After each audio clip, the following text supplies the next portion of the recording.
Like dating someone with a little storage, but not too much. Just in the right places.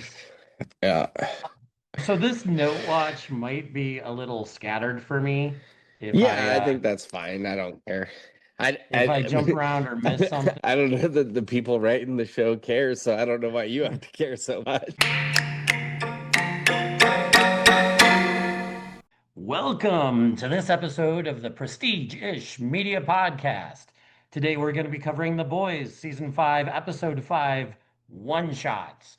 I'll be your host, Dan McNair, and though he loves a good fish fry Friday, he's not just any asexual weirdo, he's our asexual weirdo. It's Craig Lake. Craig Lake, how does the evening find you?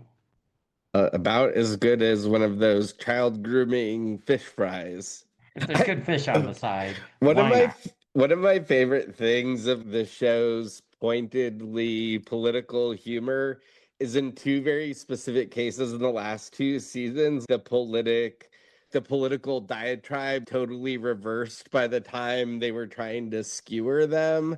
Prior to last year, it was like the conservatives didn't like the Jews, but by the time the show aired, they had crossed streams and it was like they were skewering the wrong group.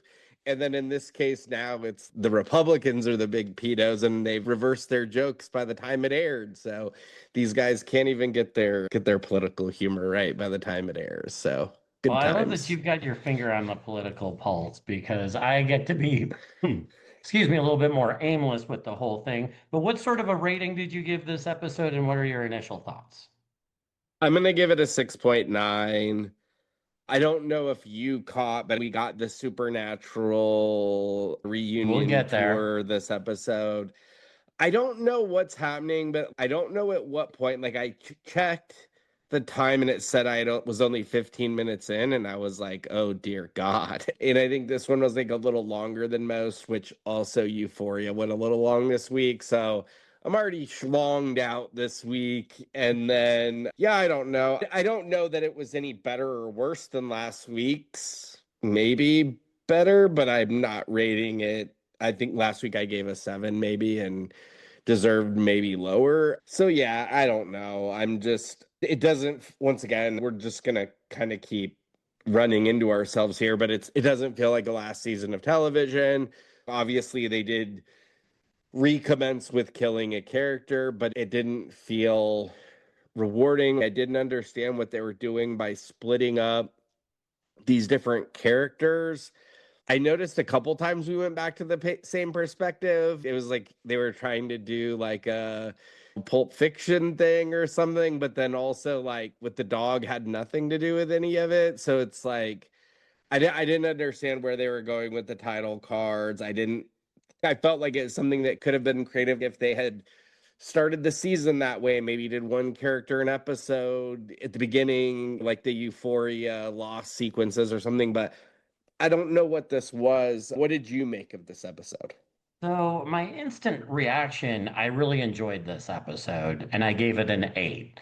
When I Okay. started to kick the tires on it a little bit, a more detailed pass through, it definitely dragged down.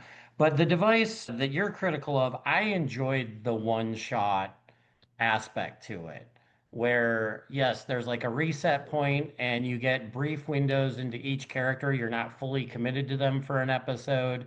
Most of the stuff seemed to kind of work along the story in a decent enough fashion for me. But I like their use of hopping from character to character and seeing like which direction they were going from that reset point. So I'm going to stick with my 8 for now. But as we talk our way through this, yeah, there was more that I dug into that did sour the sweetness. Yeah, and it's partially at a point becomes a cumulative rating, but I will say the most optimistic I was the first week, and then I think I was actually higher than you the first couple weeks, but Yeah. we're at a point now where it's just diminishing returns each episode. And if I didn't have the episode last week, maybe this one feels a little bit better. But on the heels of last week, episode 5, we've got 3 left in a show. I don't know what we're doing here. We got all of VOD Rising to look forward to, Craig. We've got all of that. I can't wait. Go ahead. What do we got here, Dan? You're the Okay, host. so it starts out with Homelander is not the son of God, he is God. They're having this Vought meeting of how they're going to pitch it. Firecracker is holding back on him a little bit. She introduces the Homelander Bible with the Old Testament, the New Testament, the American Testament, the New and Improved Testament. And they're concerned about uprisings. Homelander says, pull all the soups back from foreign countries. We don't care about who the Stan, or I think that's his name for one of those states. So it's continuing on with what we're doing, the whole Homelander is God thing. Not one of my favorite stories, but it does set up this Firecracker Homelander like rift or schism, or at least moral debate that she has. So, what was your initial take there? This was just this part was the most painful for me. It reminded me, and I was trying to place it. It's almost like a cringe watch for me. It becomes really hard for me to watch, and there were sections I just had to mentally Z out for my own sanity. I just wasn't, I don't enjoy, and it's once again, it's not the content. It's not like I'm just some religious person who can't take whatever this is, but it's like I don't know what to call it. I don't even know that I can cleanly call it criticism. It's just a weird angle last episode of a season. Is it as cringy to watch on your side, or how were you experiencing what you're seeing? And this was a good chunk of those first 15 minutes, I would say, before the episode started pivoting in different directions or in the firecracker direction. Yeah, I think zing through it is an interesting enough way to put it. For those that might not be familiar with the podcast, we have an additional co-host that joins us on our Euphoria coverage, and she might tend to miss things or become distracted. And when it's really heavy-handed with something you feel like the show has delivered to you already, it is easy to gain that level of distraction and not plow through it in detail. It is what it is, how I was taking that. The Firecracker one shot is the first one that we're presented with. She gets a call from her childhood preacher in Florida. I think it's Reverend or Pastor Dupree. And you see that she's going to have compromised principles because he's not part of this new Democratic Church of America. And so apparently, one of the soup's praying mantis has vandalized his place with ass spray. We cut around Firecracker. She's still getting it on with Soldier Boy, but he's getting tired of her pillow talk. He later says it's a real drag. Oh, Father calls BS on her because she was delaying some of the release of Homelander is God with her whole Bible delay. And then, so she has to do this truth bomb, which is her TV show, where she's forced to call out and imply that this religious leader that brought her up, she has to paint him with the company narrative of maybe being involved in some bad stuff, like child wise, and she really sells him out and does him dirty. But Firecracker's not one of my favorite characters. She seemed the most humanized through this part. There were actually parts where she didn't look half bad, and I'm not a Firecracker fan or thinking that she's attractive, but I think some of the humanizing things that her character went through made her a little bit more sympathetic. Yeah, I think the first season they were so focused on making her almost the butt of the joke that there wasn't a lot of depth. And so they're going to build it in on her last episode appearance. I thought some of the stuff with the Reverend could have been interesting. I thought the turn, like her actually basically fake outing them and delivering that truth bomb, like you said, is it's an interesting angle if she was going to continue as a character.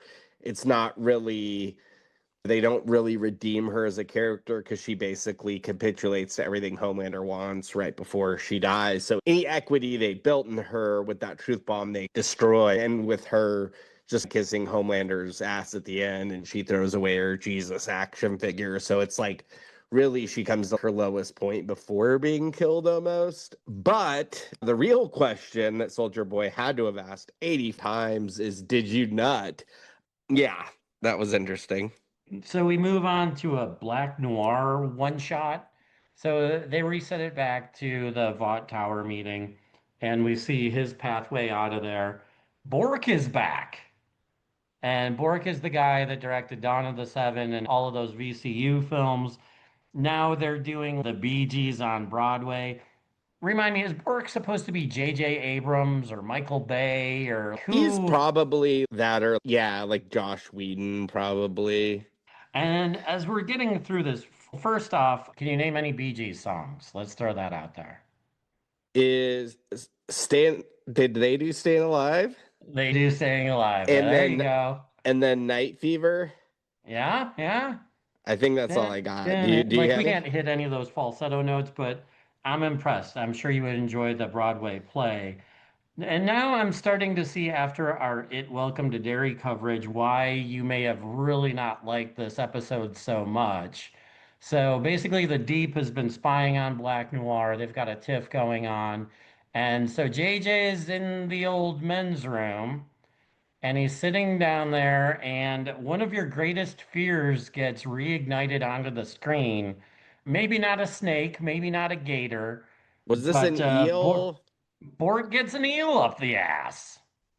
Yeah, I don't know. It had to be on the bingo card for the season, and it's good we got to see Bork and get to see him die before the show's up. But He was on Nobody's Deadpool. as far as I don't know, like But you said you couldn't use public toilets for years because of this yes, fear. yes, that flies close to home. If it's not even filmed.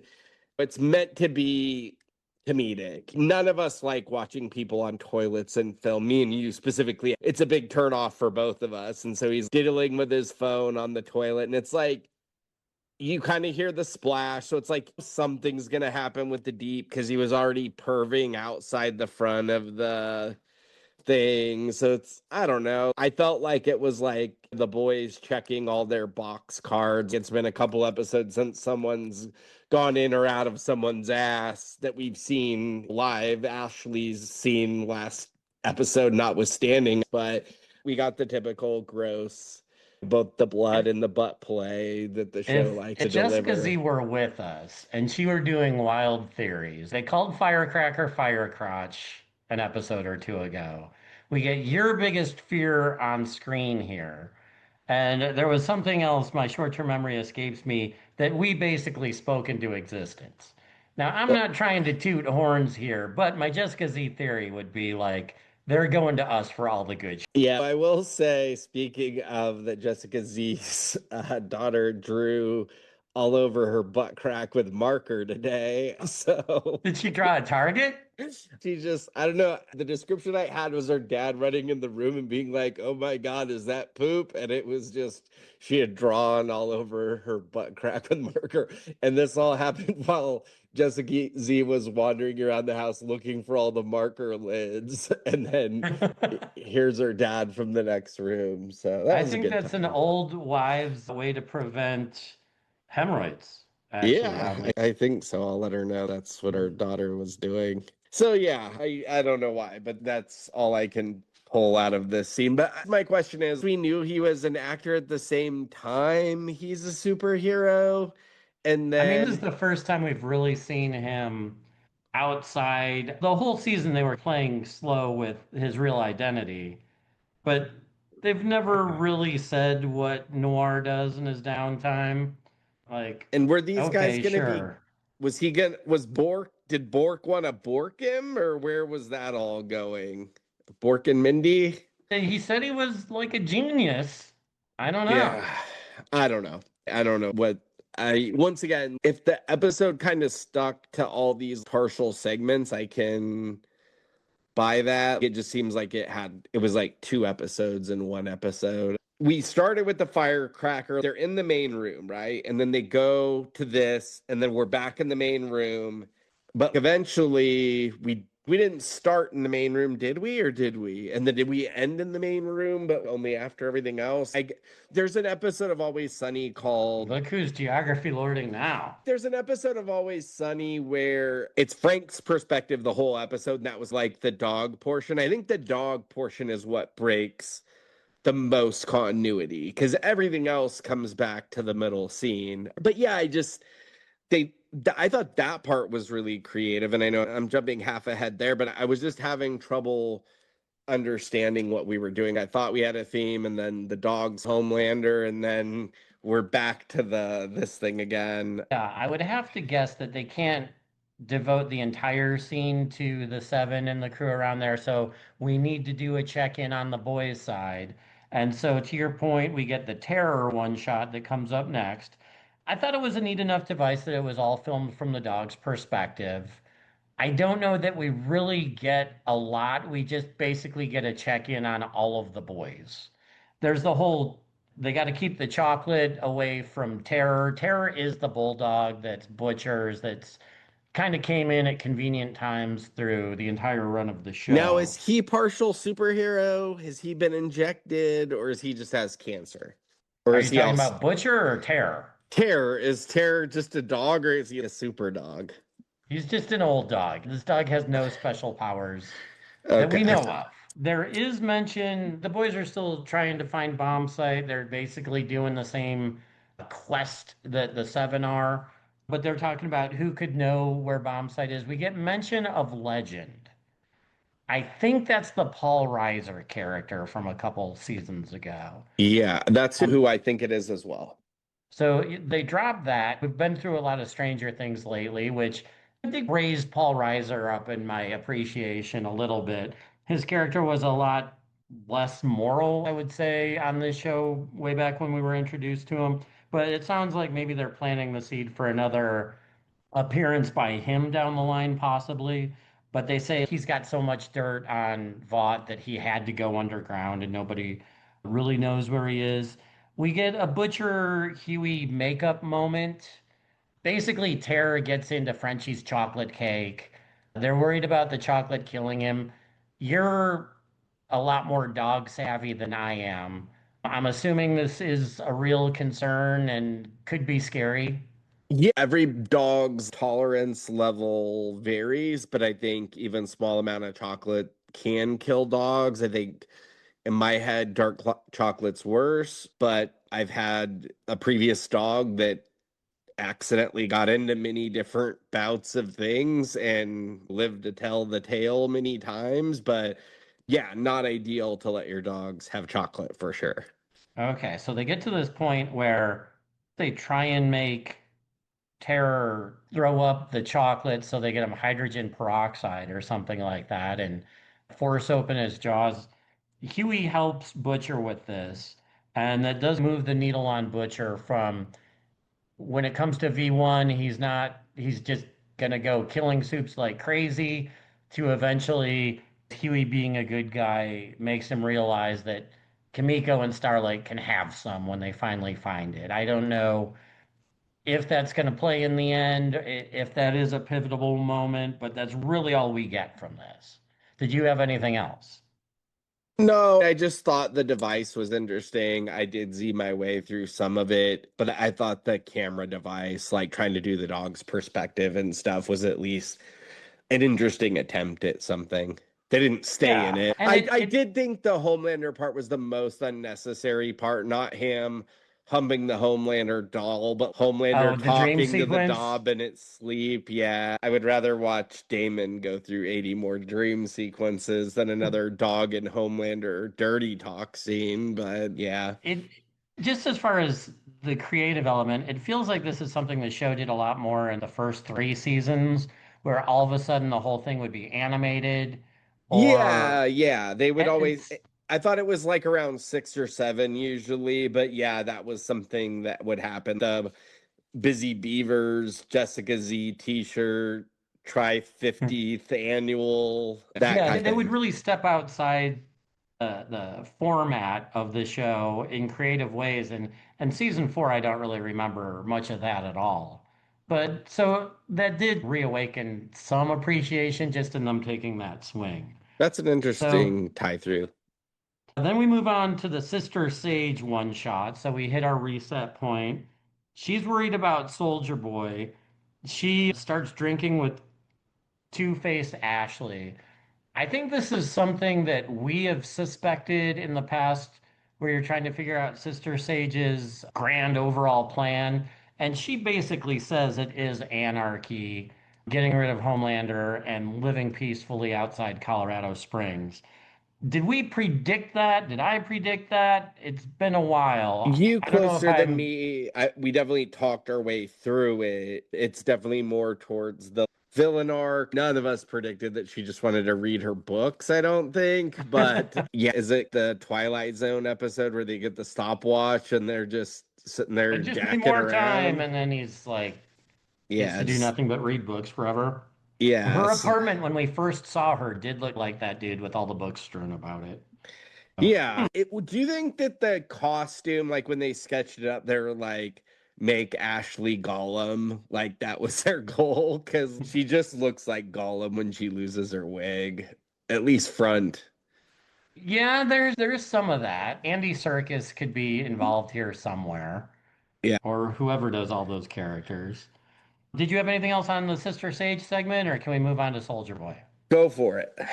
So the Soldier Boy one shot, at least it starts to get a little bit more action packed, I think. During the Sister Sage part, he said he was on his way to crime analytics. Homelander's getting nowhere with Stan Edgar, so Soldier Boy goes with for the interrogation. And we do get the note Soldier Boy talking about Stan Edgar. He used to fetch me my cocaine. And that was a little throwback to the Nicaragua episode, I think, season three, which you got confused with Vietnam. Craig, I didn't go fight in Nicaragua for you to call it Vietnam or vice versa. I don't Yeah. even know our myth that we deal with here. But Soldier Boy finds out that Zoe and Dr. Robotnik are off in Tempe, Arizona, and he leverages that against Stan Edgar to find the location of Marathon Man. So now we're about to do the thing. The Marathon Man segment is two parts. We could talk about the supernatural of it all, or we could talk about cameo musical chairs that happens in this scene. Dealer's choice, which would you like? I feel like the cameos are probably the more positive. Yeah. I know you like your guy from Only Murders in the Building, Camille Numjabi, Nanjiani. Nanjani. I don't know that either of us are big Seth Rogan fans. We get a little McLovin. Is Will Forte in Arrested Development? He has to at least He's not in Arrested cameo. Development, but he's one of the more likables, I would say, out of this group. The McGruber call out was funny. So yeah, that we could talk about. What were your takes on the cameos and the supernatural of it all? I enjoyed the cameos, but it seemed like a little bit of overkill. And in a funny way, like all these celebrities, they're supposed to be doing a poker game, but they're all basically selling each other and all of the rest of Hollywood out. McLovin wants to turn in Michael Cera because they're up for the same role. The years have not been good to McLovin, I'm gonna say. It was a rough time for McLovin. I He would got Haley Joel Osmond. I would say Kumail Nanjiani is probably my favorite of the group. Will Forte, I would go second. Seth Rogen, three. McLovin, four. And Dwight from The Office, I don't think really counts. He would be my favorite if he got Craig in on the poker game. Robinson, who is not Dwight. Not Dwight, Daryl. Daryl. Daryl. Yeah. Yeah. That Oh, was a pretty quick one. That's more of a true cameo. Yeah, for what this was, is I feel like it's as good as it could have been. I like the note that Seth Rogen really hates pot. He just uses that for his brand to sell ashtrays and stuff like that. Like, Yeah, it's there is some, fun. and like I said, I think it was as good as it could have been you put everything in a soup and hope for the best, and we got the best goulash that could have came out of this mess. And this was a scene, instant reaction I loved. Yeah. Watching detailed, it was kind of painful. So let's get to the supernatural of it all. Basically, this whole thing was like a fan orgasm for fans of Supernatural, of which I'm not. And I don't know how much of it you've watched, but we've referenced it with Kripke being the showrunner for that and the showrunner for this. And basically, he's just pulling all his supernatural tricks out here at the end, and it feels desperate. So, Marathon Man is played by the main guy from Supernatural. And then the guy that plays Mal Chemical is also a supernatural guy. And Soldier Boy is a Yeah, supernatural guy. and Jensen Ackles that plays Soldier Boy, and the guy that was Butcher's cancer other in the last season was a huge supernatural guy. Yeah, so I'll go to the positive first. One of the few things I know about Supernatural is they would do, at least there was an infamous crossover episode with Scooby-Doo, and it was like an animated Supernatural episode. And so I give them a lot of credit for trying something like that. And it wasn't too bad. I saw a lot online before I got to this. So I saw like an RIP Seth Rogan, and then I'm like, oh, it's a boys spoiler probably, and then I got all the supernatural of it before I got here. You sent me an article on the death pool, which I figured means one of yours got nailed on the board, and that's why originally I was thinking maybe we were gonna get each of the people we were getting a one shot of were going to die this episode or something. I was thinking maybe we would get something crazy like that. And so that became a little underwhelming. So, once again, this could have been a lot worse than it was, but I had a lot of outside noise before I got to the episode. So that might have taken away some of what you got on the first watch. What did you watch the episode like an hour and a half ago? I did. Yes. Yes. Okay.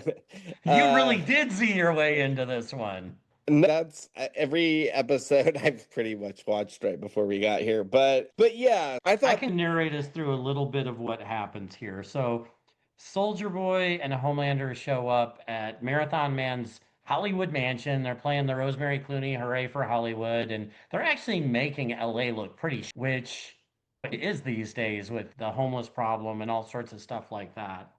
So they show up at Marathon Man's place. Now he's got history in the seven. He was actually ousted by A Train. I wasn't necessarily pleased to see this particular actor, but I don't have that affinity for Supernatural. Marathon Man is somebody that they've talked about in the past, probably mostly like season one.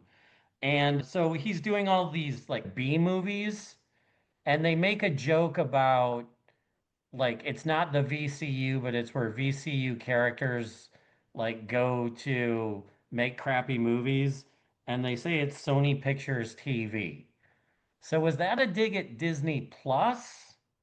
I thought it was a dig at Sony Pictures, like But they don't legitimately. do any MCU stuff other than maybe Spider-Man? Yeah, they did do all that stuff, so maybe it's like a knock on, like I forget the one with Dakota Johnson, but like Spider Girl or Spider Woman or Madam Web? yeah, her too. Sydney But Sweeney, come on. I you got to really try to that up for me, and they did. But yeah, I thought that was like some of the funnier part, like seeing some of those posters be like over the top, like the vampire one or whatever, and like I'm still trying to figure out who's in Supernatural or not because I don't know. I could figure out by the time I figured that guy was a Supernatural guy, but it's we don't really know who these people are. So he's got like the special trophy room with all sorts of old school Vought things. He's got the comic book of Soldier Boy right after the Kent State Massacre and Soldier Boy's Good Times. He's got all the Nazi paraphernalia. I don't understand what it was with all the cleaning chemicals and stuff. Was that supposed to be his product placement? The Yeah, bleach or whatever? I'm not sure there. I was more caught up on the Stormfront area. He does linger and finger the picture. Yeah, so I was more caught up on that, and I assume the bleach is what gets poured at the end when Soldier Just to make him Boys. slip on and fall or But I'm something. sure that's like what it was just setting up that is what I'd have to guess that was. Yeah, I wasn't sure if there was more to be made of that or not. So basically, they're trying to find the V1. They think that maybe Marathon Man has it. He doesn't, but he knows that Bomb Site does. So he said, "Sure, I'll call Bomb Site. He's my bro. He'll be right over." And so Soldier Boy and Homelander are kind of kept in a holding pattern. Mal Chemical walks up to Homelander and he's, "Hey, how you doing? You remember me?" Homelander has no idea who it is. This seems to piss off Mal Chemical. And Mel Chemical is another one of these supernatural actors that they really had to give a nod to here. True. So you get more of the poker conversation. At first, before the soup show up, they're all talking about how they're gonna have their Instagrams go the same color and what color is not taken, and they're gonna have a very impactful article written in the Atlantic or something like that. And they're all plotting this Hollywoody leftist anti-Vought agenda, and then they all just turn on each other without a moment's notice. What are you looking up? You got anything good? I'm just kind of going through the Robert Singer guy, who I think was the defense, who was also a prominent supernatural. So I was just seeing if there was any others from the boys that we've missed in our non-knowing of The singer supernatural. that became the president? I think that's him. Yeah. So he was one of the Okay. key. He was in 72 episodes of Supernatural. He wasn't in the Soldier Boy and Missionary. What's his name? Marathon Man. Marathon Missionary Man. Man. Missionary Man. They both did 327 episodes of Kripke Fever. Good God Well, Almighty. and my feeling, the more and more I got into this, it feels like not the boys and it feels like the Kripkeverse. And you Yeah, and can get into this with Kevin Smith movies that this actor is going to have to show up, or in an Adam Sandler movie, Rob Schneider's got to show up somewhere, or even yeah. Jon Favreau and Vince Vaughn. They all just cast their friends, and it keeps a unique thing. Now it bleeds over into all this other crap because it's just a camp reunion, and this summer we're all going to get together and do this project. And that was a little bit of a drain on it when I started to take all that in. Yeah, we've seen a lot of various weird cameos in the show in general, to the point of a Paul Reiser, or to the point of we get the monk stand up last season, I think. So I just feel like there were so many places for it, and the last four episodes of a TV series may not be the time for it. But this was fine as an episode. But I didn't think it took anything away from it. Like I said, I don't think it was more distracting than some of what we got last episode. Like, it was more entertaining than maybe the lows of last episode. But once again, just it's odd placement rounding the corner of a TV show that's on its fifth season. So as they're waiting for Bomb Site to show up, which doesn't seem like it's really going to happen, tempers flare. Homelander threatens to leave. Mel Chemical, who has like a big Gas X promotion or like a sponsorship, gasses out Homelander, actually knocks him out. They're talking about doing away with Homelander. Soldier Boy ultimately sides with him, and that's the line where they get the like, he's my asexual weirdo son. So we get a fight between Marathon Man, or a chase at least, and Soldier Boy just keeps throwing decoy celebrity bodies in Marathon Man's path. He Hueys, or he A trains through Robin, like this whole group, pretty much killing them all off. So Homelander wakes up and basically they're no closer to bomb site other than the fact that they're pretty sure bomb site has the V1. Then we cut back to Vought Tower. Star or Firecracker's coming back in her room. Homelander's there. He surprises her. And so they have this talk where one of the things that Soldier Boy revealed was her pillow talk was really a drag. And Homelander is putting two and two together in a way that might not be true to the character, but he makes the assumption that Firecracker has revealed things about Homelander to his dad that has betrayed him. So it's weird. Homelander basically tells her she's fired. She endears herself to him. She tells him, I'm the only one here that really loved you. The rest are just scared. And she, at one point, calls him a man, and he's, no, I'm a god. So never a good thing to do. But it seems like he was just going to let her go. And then when she builds that stronger bond about the look he gave her when he was suckling and stuff like that, and then he impales her on the eagle wing, which was a quality kill. I like the eye roll to the side. And most importantly, I get one on the bard in the Deadpool. So that was my uplifting moment of this entire episode. Yeah, I would say that probably put you up an extra half a point on your Could be. score. That put it buttered you up like her letting Homelander suckle. But a couple notes I don't think we cover, but Seth Rogen's also a producer on the show. That cameo, like when you get to Kevin Smith and the Rob Schneider of it, that one makes the most sense as he's a producer on the show. And I think this is his third cameo. Yeah, at least Because second at minimum. he did who was the Batman detective guy that he was in the video cam Okay, so probably the like third one. yeah. I think it was part of season 4 that I've already forgotten about. Yeah, I know he's made at least one previous one that I specifically remember. I thought it's what he brought up to Homelander. But anyway, so that kind of makes sense. I think the thing with the pillow talk was that was a walk away with Soldier Boy, and he's, hey, I banged her a bunch or whatever it was, and then he mentions pillow talk, and they're like, pillow talk.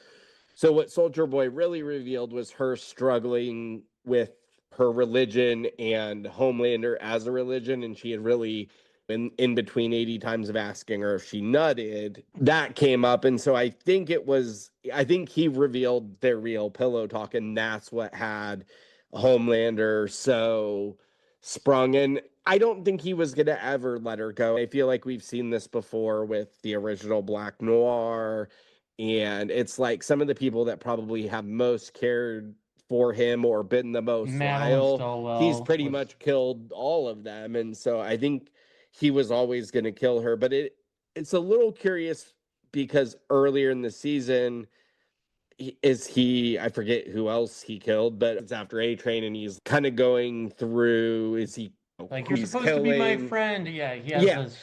And so when she says this, you would think it would maybe show some side of character development. And I think we've had enough in society of justifying villains as their own moral compassed hero. But in the same instance, they just continually try to make him so unlikable. You had made a point earlier in the season, you can't make us unlike him anymore, but they're still trying that. Where I think you almost had to rein him in a little bit to like how you can't really see this character really surviving, right? It would be a disservice, but if they would show a little bit more dynamic, maybe you could second guess yourself on it. But they've just painted him so terrible that it's like, even in a show this wonky, he can't survive, can he? I don't know. We'll see. But I have a hard time believing that he would survive, and if he did, it would not be rewarding at all. He And was my first round draft pick, so I agree you're with what you, you're saying there. let's be clear, you had a lot more time to prepare your death pool than I I did. I take it serious. Don't make excuses now. But yeah, I like your board better than I like my board right now. Not just because of the fire. I go down the list and it's based on now what we know now as far as the sequels and prequels of it all. Your board feels a little bit better than mine does. Yeah, we'll see how it all shakes out because we've had characters pop back up that we didn't really anticipate, but I'm just hoping for more death toll for it to keep on coming. I did this episode more than the last one, and if they keep that momentum in that direction, I think the next one's going to be heavily on the boys' side. This was like our heavy into the seven side. I think they'll probably get to the V1 first if I'm making predictions. I think there'll be some more showdowns in a global race, and I think I'm hoping there's a body count out there, some more quality kills. Yeah, it'll be interesting to see. Neither of us have terror on our board, but cancer patient probably wouldn't have been a bad pick. But I think he's got to have some V or V2 or V1. He's got to have something in him. I don't believe he's going to walk away not a superhero of some sort. That's an interesting call. Neither of us have the deep. And the article I sent you, everybody wants the deep to die. And I know we do too, but it seems like almost this doofus dances between the raindrops in this show. We know that he wants to bring Gen V characters into other shows. And so that's where I would say the Deep is definitely somebody that he could get to just keep playing this role forever. And he wants to, Yeah, what else is this guy doing? he Like, this needs is his a, only outlet. he needs to milk 367 episodes out of that guy somewhere. Yeah, we'll see. I think there were a lot of things to like about it. I think once again, just for me, it's more the placement in the season. Was this a better episode than half of what we saw in season 4? Probably. It's just more.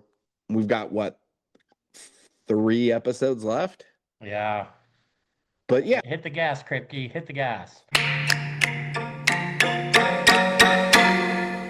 Any closing thoughts for you? no, anything on your side? No, I'm just going to remind our viewers and listeners to also follow our Euphoria Season 3 coverage and join us next week as we cover The Boys Season 5, Episode 6. Click, click, strong.